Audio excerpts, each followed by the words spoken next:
Hi friends, welcome to channel. இன்னைக்கு முருங்கைக்காய் ரசம் எப்படி வைக்கிறதுன்னு பார்க்கலாம் வாங்க. முதல்ல முருங்கைக்காயை கட் பண்ணிக்கோங்க. ஃபர்ஸ்ட் முருங்கைக்காயை ஒரு பாத்திரத்தில் போட்டு வேக வச்சு எடுத்துக்கோங்க. அது கொஞ்சோண்டு உப்பு போட்டு வேக தக்காளி போட்டுக்கோங்க. சின்ன உருண்டை அளவு புளி கொஞ்சம் 1 ஸ்பூன் மிளகு போட்டுக்கோங்க. சீரகம் 10லேருந்து 15 பூண்டு பல் போட்டுக்கோங்க. மிக்சியில் ஒரு ஓட்டு எடுத்துகிட்டு வந்துடுங்க. 2 தக்காளி கட் பண்ணி எடுத்துக்கோங்க. பீஸ் பார்த்து இந்த தண்ணி ரசத்துக்கு யூஸ் பண்ணணும், அதனால் இதை அப்படியே எடுத்து வச்சுக்கோங்க. முருங்கைக்காய் இதுக்கப்புறம் ஒரு பிளேட்டில் மாற்றி அந்த எடுத்துருங்க.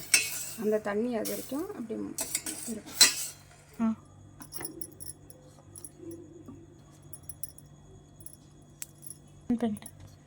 இந்த மாதிரி கத்தியால் அந்த சதையை மட்டும் தனியாக எடுத்துக்கோங்க.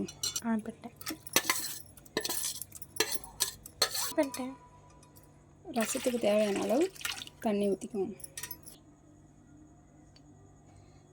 1 ஸ்பூன் மஞ்சள் போட்டுக்கோங்க.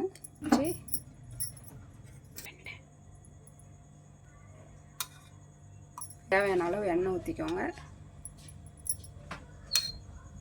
ஸ்பூன் கடுகு, 2 காஞ்ச மிளகா, தக்காளி, கருவேப்பிலை, வதக்கணும். கலருக்காக கொஞ்சமாக காரத்தூள் போட்டுக்கிறேன். உங்களுக்கு வேணும்னா போட்டுக்கோங்க. மஞ்சத்தூள் அந்த தண்ணியில் போட்டதுனால இதில் போடலை, அதனால் காரத்தூள் மட்டும் கலருக்காக கொஞ்சம் போட்டுருக்கேன்.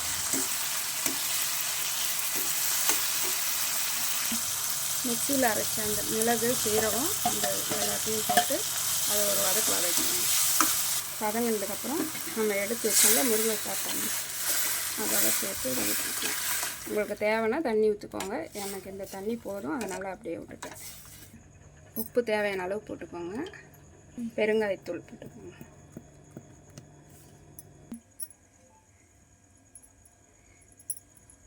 நுரை கட்டி வந்தோடனே ஒரு பபுள்ஸ் வரும். பபுள்ஸ் வந்தோடனே அந்த கொதிக்கிற டைமில் கொத்தமல்லி தழை போட்டு